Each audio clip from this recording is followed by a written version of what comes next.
To me, Aston Villa just making absolute waves in this transfer window. Potentially one of the biggest moves of the summer sees highly rated Belgian midfielder, should I say Andre? Do I upset him like that? Amadou Onana joining Aston Villa for a fee of £50 million.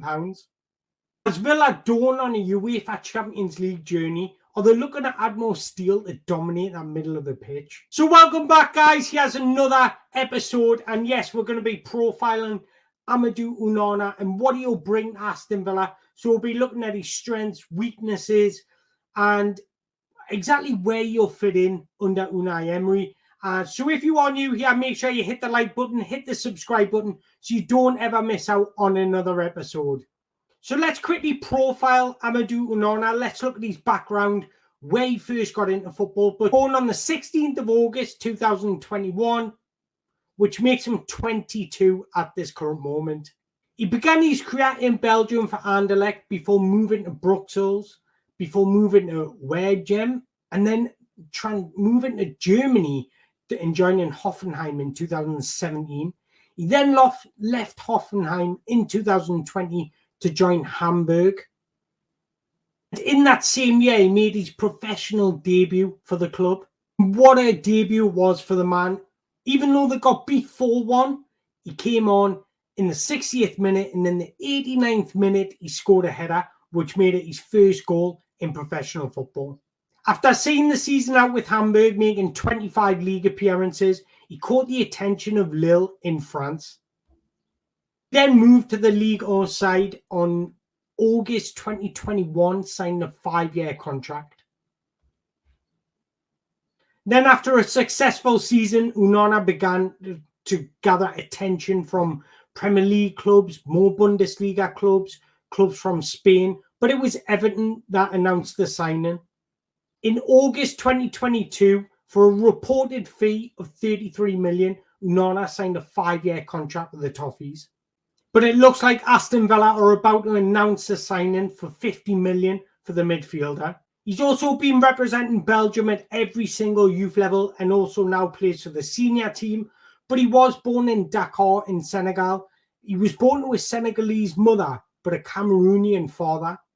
He only moved to Belgium at the age of 11. So what are his strengths? Well, we're going to be talking off the ball and on the ball. But I can see why Aston Villa would go for a player type of Onana, because his potential is absolutely evident, clear to see. Onana is a defensive monster. His ball winning ability is unbelievable and arguably his biggest strength.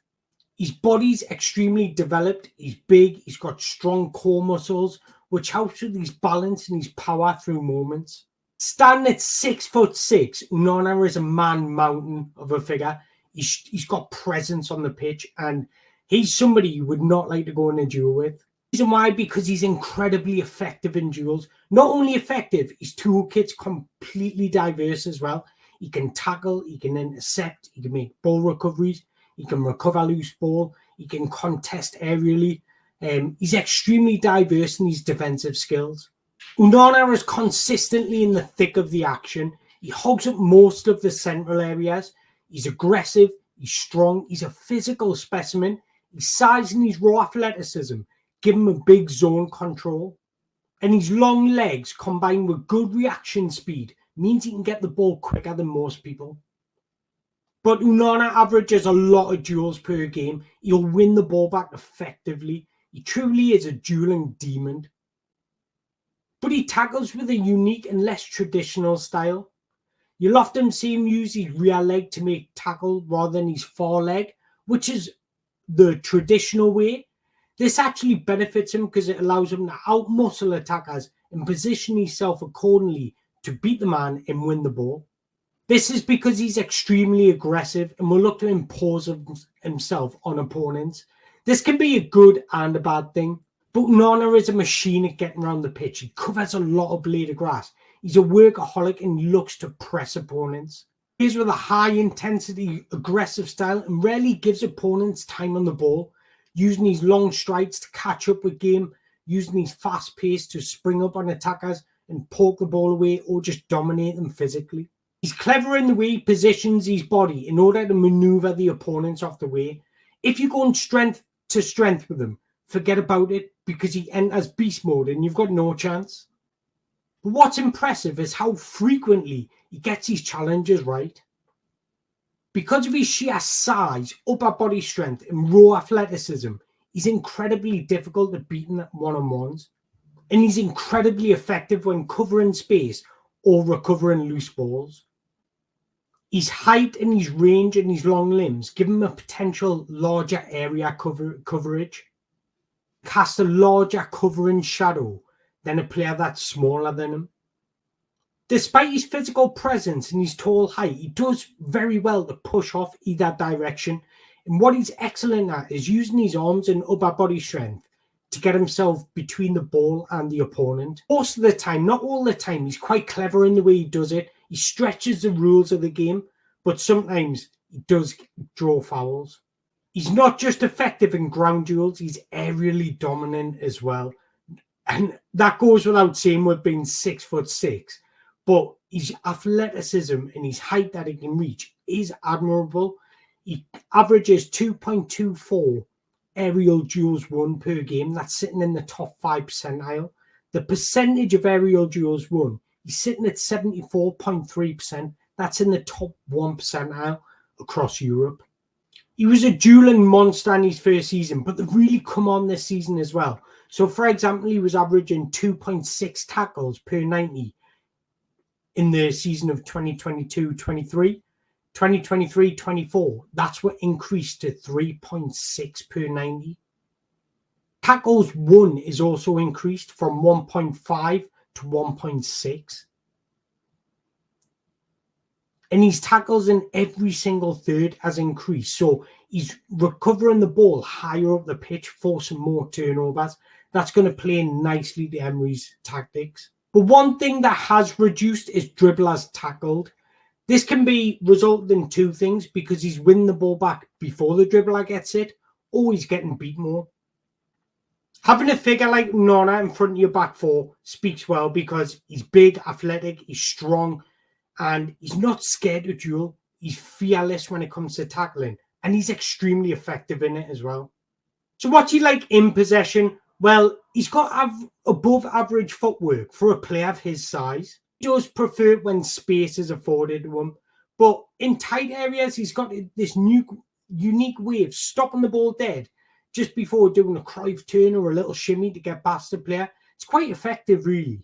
He does his ultimate best stuff when he's in space. Because of his sheer size and strength, he does well to hold off opponents, making it incredibly difficult for them to knock him off the ball.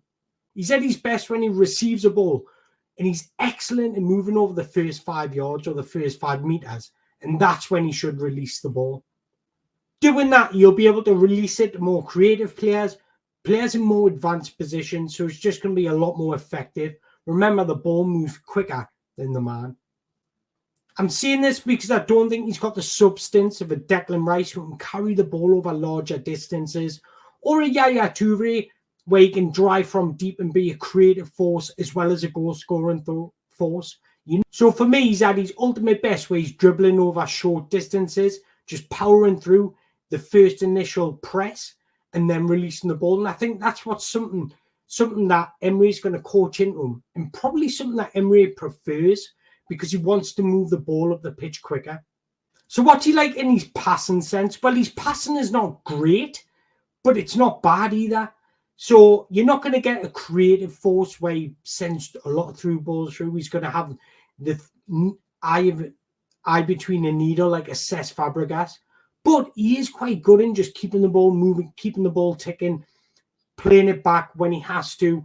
And what he's excellent at is switching the ball, particularly from left to right, hitting the right winger. Actually does this really well, and this will be extremely effective against low blocks, because a low block will have to shift across. But remember, the ball moves quicker than the man, so if you can get the ball out there early, it allows his winger to isolate the fullback. With him being a lot far better, good at sending ball over larger spaces, he's very good at hitting open spaces. So with Ollie Watkins' movement, this is going to be extremely effective to be more consistent with his passing. Looks like the idea's there, but the intelligence and the accuracy he lacks. So he's not somebody that's going to control the game or dictate the tempo of the game through passing and the ball at his feet. But he's somebody that is going to take a little bit of part in the build-up. And I'm trying to give an objective point of view because I think this is a great signing for Villa, and I think it'll boost them and Onana personally to higher levels. So I'm going to give you some weaknesses that I've found in his game. Onana can look quite lethargic on the ball, so sometimes he dwells on it too much, taking that extra touch when it's not needed. So he doesn't really anticipate the passes or have the vision to release the ball. Ties in nicely to me. Next one is dictating the play. He's not somebody that's going to be a deep line midfielder. He's more of a destroying midfielder. And this is what I'm going to touch upon later on when I see him fitting into Villa's tactics. His awareness on and off the ball, sometimes his positioning can let him down. And as I mentioned earlier, sometimes he does dwell on the ball, so he doesn't have that awareness to see a pass before the ball arrives.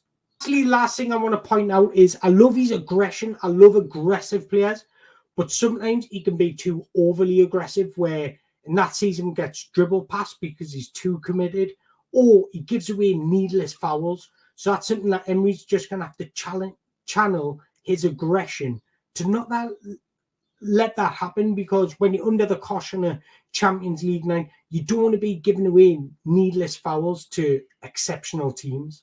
So why would Emery be interested and spend 50 million on a player like Amadou Onana? Well, I'm glad you've stuck around to find out. Douglas Luiz exits Villa Park. It looks like Onana enters Villa Park. And there is a reason why I think with the Champions League and, well, overall Premier League as well, I think Emery is looking for more physical dominance, more aggressive in his pressing, somebody that with a diverse toolkit to win the ball back. This is just going to allow Aston Villa to have more coverage for their defenders, but also have more turnovers. Players like Ollie Watkins, Diaby, Leon Bailey, Morgan Rogers, who are all good off-ball runners. This is just going to give them another dimension to really transition through the lines a lot quicker. But for me, I was going to say Andre.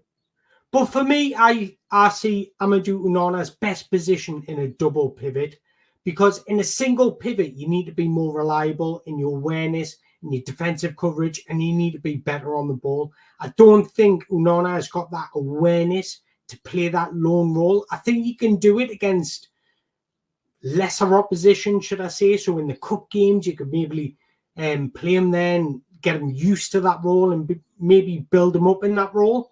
But coming into the Premier League and the Champions League, I don't see him as a lone pivot. So I actually think he could strike a very, very good partnership with Enzo Barrenechea. And I'll tell you why, because Enzo Barrenechea is excellent on the ball as well as excellent defensively. So when you've got two powerhouses defensively in there, and one of them excels on the ball and the other one is very good on the ball, that's just going to allow you to dominate the midfield a lot more. But if you look over Emery's tactics, he mainly plays with a double pivot, and that's why Onana could excel at Aston Villa. Under an elite coach like Emery, who works well with individual players, I think he'll really get the best out of Onana, allow him to understand the game a bit more and bring more intelligence to his game.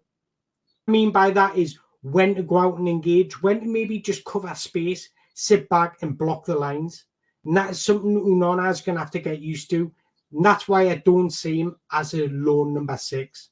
But with Onana and Enzo Barrenechea being very good with their switches of play, their longer balls, is this something that Unai Emery is going to come to when in Champions League nights? Because when you're under the cosh and you've got somebody that has that ability to technically hit the ball beautifully into space, that's going to give you an upper hand on quicker transitions and trying to be more effective on the counter-attack. So for me, I can see exactly what Emery's thinking, and that's a good thing. It might not always come off, but if you can see the plan, it's more likely of coming off. I'm Aston Villa and we're building the squad, and our squad midfield depth is Kamara, Ross Barkley, Amadou Onana, Enzo Barrenechea, John McGinn, Tillemans, and don't forget they've still got Dendonka. That's exceptional depth. First thing for Onana's sheer presence, size, physicality, athleticism. He's going to be hard in not having that starting 11. Unless he drops an absolute stinker, then obviously. Guys, there's the end of the episode, and I appreciate you all watching and very, very much sticking to the end. I hope you've enjoyed this video, and if you have, make sure you hit the like button, hit that subscribe button, and again, any recommendations on any player profiles or just anyone in general, any academies or anything like that you want us to review, drop it in the comments. Don't forget to hit that like, hit that subscribe button, and until the next time, Mini Mangoes, take care.